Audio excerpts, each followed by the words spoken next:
Shalom, family. Today, I would like to share a article.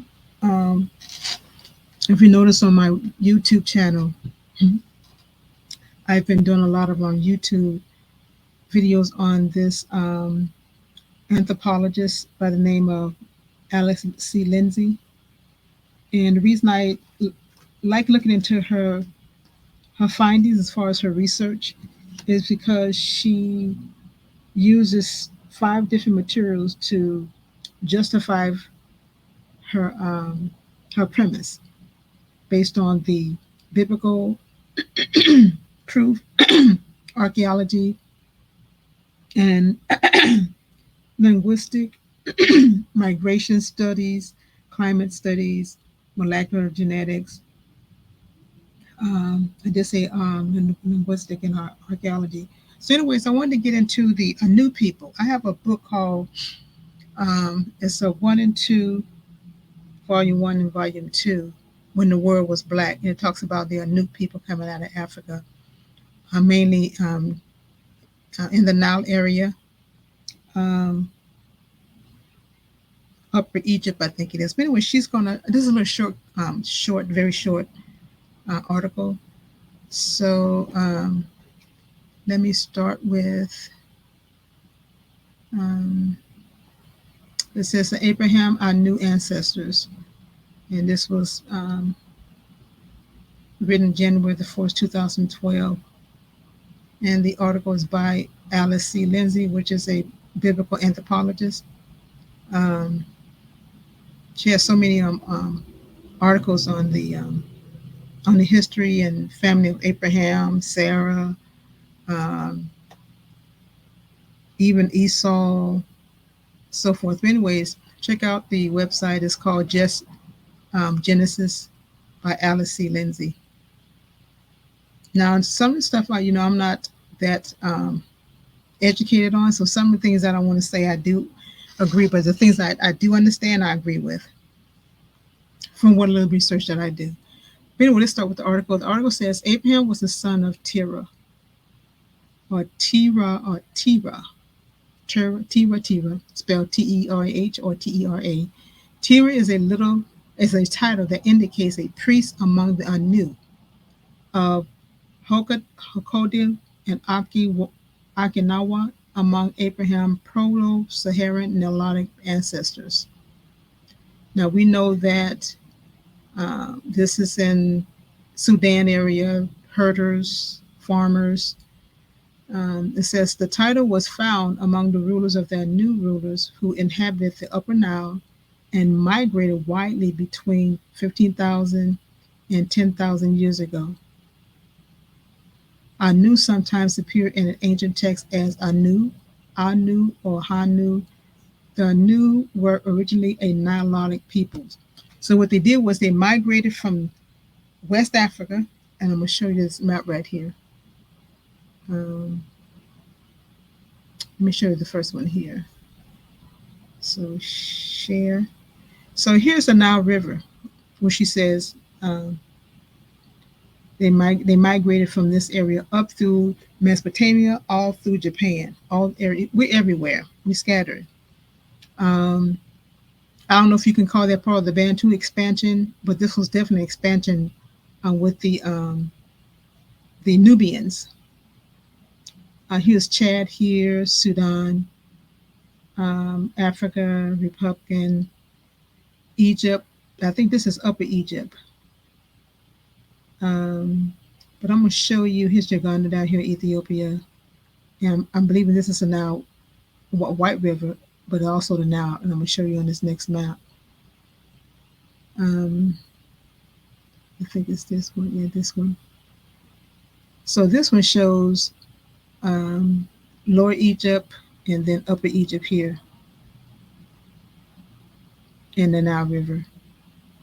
I guess the Nile River and the White River must connect. But let me just look at the other map where it says this is the Nile River here.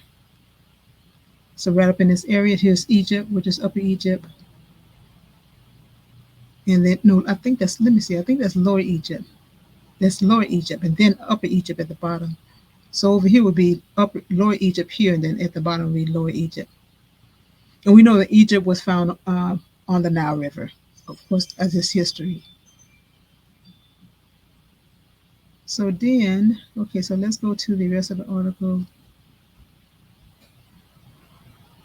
This goes on to say that Annu was originally a Nilotic people, and I just want to show you this, which has come from the Annu. Now, Annu is spelled several ways. Anuk, Anu, Anu, Ainu. I've seen it spelled different ways, but this is Anu people right here. Just children right there. Let's see. Let me try something here. Let's see. Woman of a new tribe in traditional clothing, Gambia, and Ethiopia stock. And remember, they're Nilotic Sudan. So I'm just go back to the article that says Terra was apparently an Anu priest and a descendant of Nimrod. The title Tira or Netter means priest of God. The top notch at the front of the headgear. So I guess you're talking about this symbol, this right here, headgear. I guess the top notch, the headgear, somewhere around there. Um, the top notch at the front of the headgear shown in this image is like that found on the head of wearing of a new elder in Hokkaido, and identical to that worn by their new elder of Eastern Canada. It says see image, but I can't see image. So we know that they migrated all over the world and carried their culture and their language. Um, this goes on to say, translation, line 1, head 2, temple, line 2, Seth of God, Seth, line 3, net Anu of the city of Anu, line 4, Tira Netter, Tira Netter. So I guess just here one must be at, this would mean temple. Line 2 is Set of God, Seth. Line 3, Net Anu of the city of Anu. And line 4, Tira Netter, Tira Netter. So let's point out these 4 here, and then it tells you what they stand for, the right translation. So it's translating these symbols over here. So this represents a temple. This represents Set of the god of Seth. And this Net Anu of the city of Anu. And then again, Tira Netter, Tira Netter. And look like this image was from Petrie of back in 1939, page. Okay, that's an image. Then it goes on to say that the Annu were aboriginal people of the Upper Nile. Okay, so let's go back. So the Upper Nile would have to be here, which were Nubians. And they came in color from brown to black to red. I think she mentioned that in the article. So let's get back to the article. Let me get back. I'm sorry. Let me show this. So Upper Nile or Upper Egypt. So here's Upper Egypt, which would be Upper Nile. Like yes, and this the Lower Egypt because the Nile is here, as it would show on this map here. The Nile River, Egypt, which may be lower, and upper down here. Okay. Then let's get back to the article. It says there are newer Aboriginal people of the Upper Nile. They were the first rulers of the Lower Nile. So they were the first ruler of the Lower Nile, who were people of the Upper Nile, Upper Egypt and Lower Egypt. One of their sanctuaries was called Annu, the original name for Heliopolis. Biblical on the prestige of this ancient shrine is evident from the fact that the pyramid of Giza, Saqqara, and Abusir or aligned to the obelisk and at on. So let me give a little here's I guess that's a starting point. Um, Giza, Saqqara, Abusir. The prestige of his ancient shrines. I guess shrine was located in these areas here because it says the prestige of this ancient shrine is evidence from the fact that the pyramids of these, so it's the pyramids of these, the shrines. So it says the prestige of this ancient shrine is evidence from the fact that the pyramids of Giza, Saqqara, and Abusir was aligned to an obelisk on the obelisk at On. It says their new were seafarers and had a written language which they introduced to the land where they traveled and settled. A new scribe priest had a symbolic syllabic writing system like Hebrew. The first people of Japan was Anu. The earlier name for Japan was Wa. Now just remember now they migrated from the Nile area up through. In fact, it says they. In another writing she said how Abraham ancestor migrated from West Africa, which is the upper area, and migrated all through Mesopotamia and all up in Japan and other areas. So I was just thinking how sometimes we get confused. I know I get not confused, but I think a lot of times we just want to look at skin color, and you know what? You really can't. You just can't. It's changed, especially if it's based on climate studies and migration. That changed the way people look, their phenotype, their hair texture, their skin texture, maybe their height, and all of that. So give me over thousands of years. So, I'm telling myself I need to stop that. Because you just can't tell just by looking at a person just because they're the same color. You are they're necessarily they're the same people. It says Africa Wa connection. Remember, it says the earliest name for Japan was Wa. Africa dash Wa connections. There are many connections between Japan and Africa words. For example, the name Ashihi appears to be a variant of Esau or Isa. Kishi appears to be a variant of Kish and Kush. The word Obito is a title for a regional chief in Japan, as Obito no Oji, Emperor Shamu. This is related to the Edo/Edomite word for chief of ruler, which is Oba. The first ruler of Petra was the king Obodas. The original name of Tokyo was Edo. Oh, y'all. It says, according to the Nihon Shoki, a scribe called Wani Kishi brought Keita to Japan. The Kojiki indicates that Wani Kishi arrived sometime after 372, but before 375 AD. Kata was priestly's syllabic system similar to the Hebrew.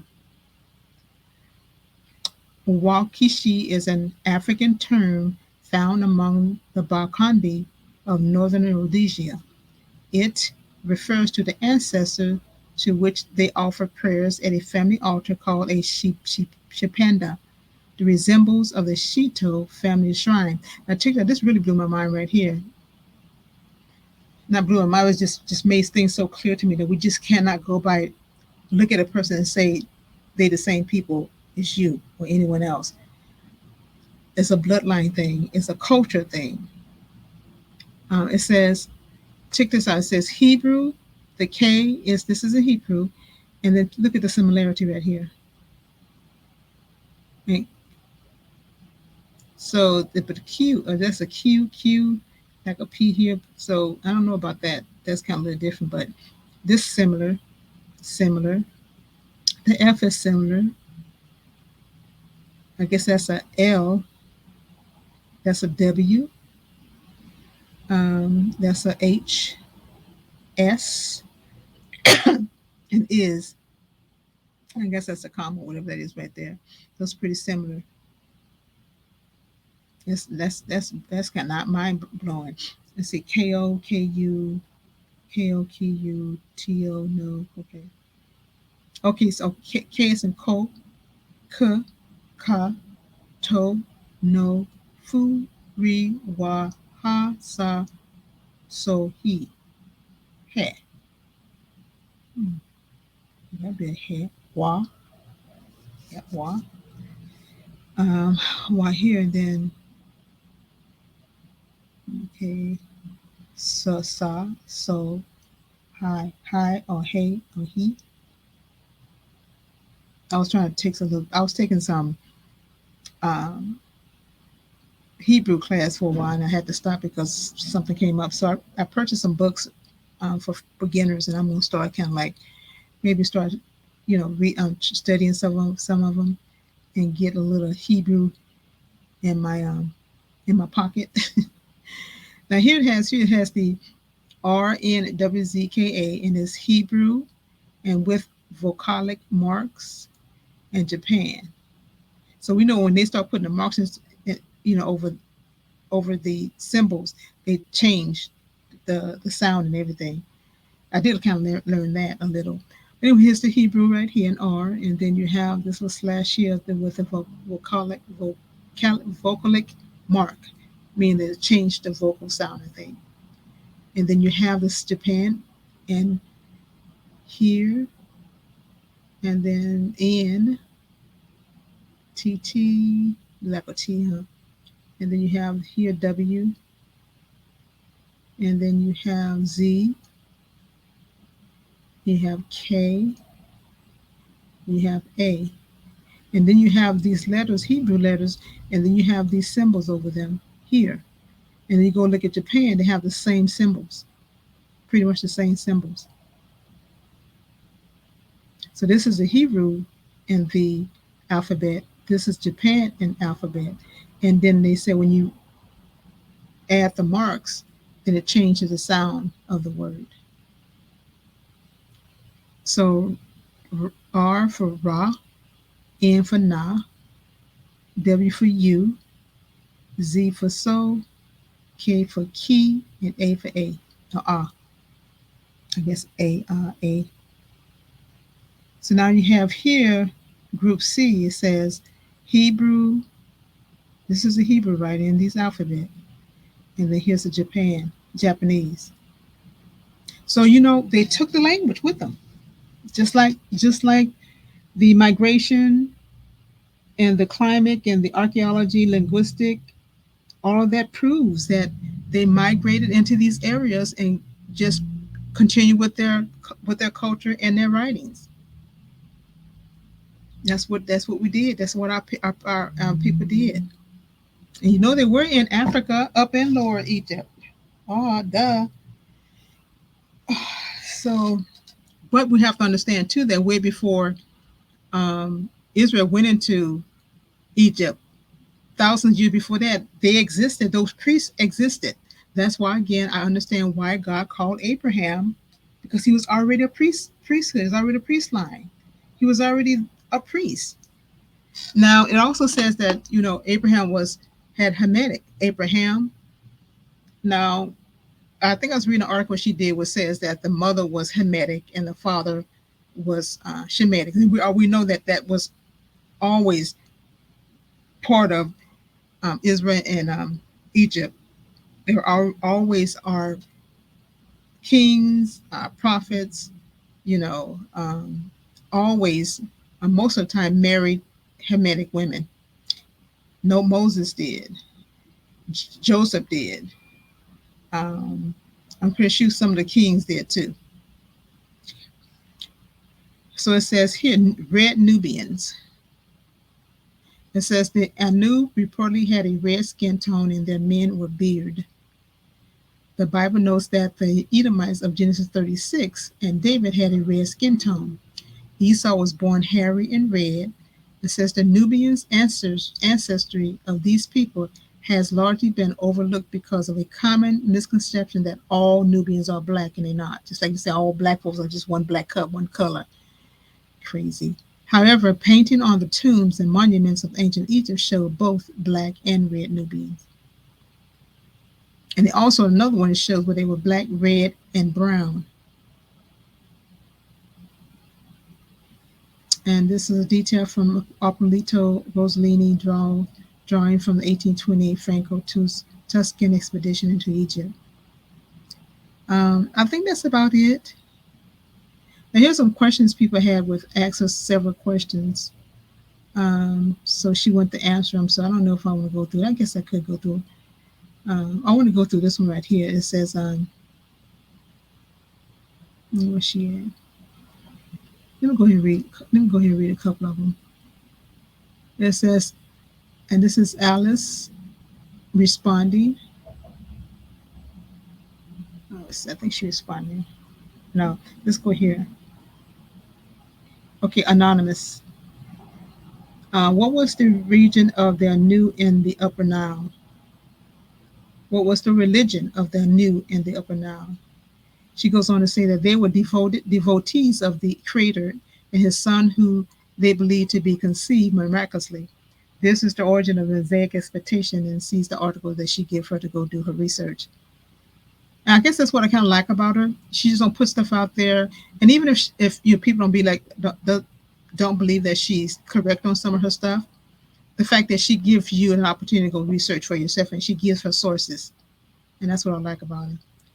So it says, this one's from Bible George. Hi, Alice. I appreciate your research and content, and I'm learning a lot. However, I'm confused. You say that Terah is a descendant of Nimrod, but isn't Terah from Shem, Genesis 11:10, whereas Nimrod is a descendant of Ham, Genesis 10:6? What am I missing? Please help.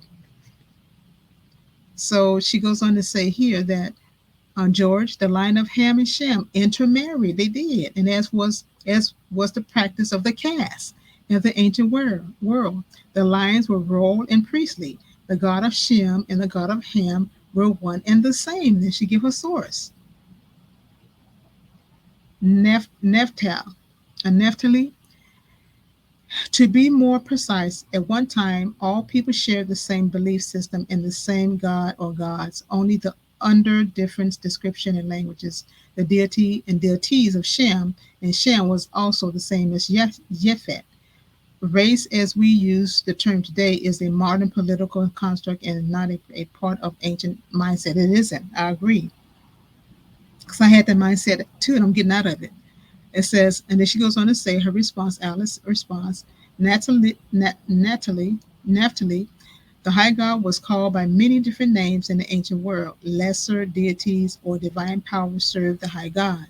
The faith of Abraham and the Harite Hebrews is distinctive in that he and his ruler priest caste worship God Father and God Son. All human have common ancestries, and our point of origin is Africa.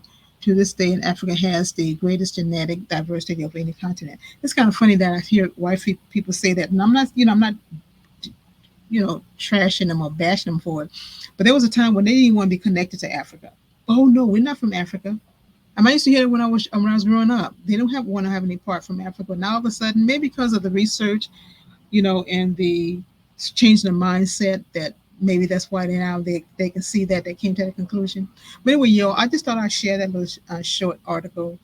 I thought it was interesting. So I'm going to probably go ahead and end this. And I say shalom and have a blessed, blessed, blessed, blessed evening.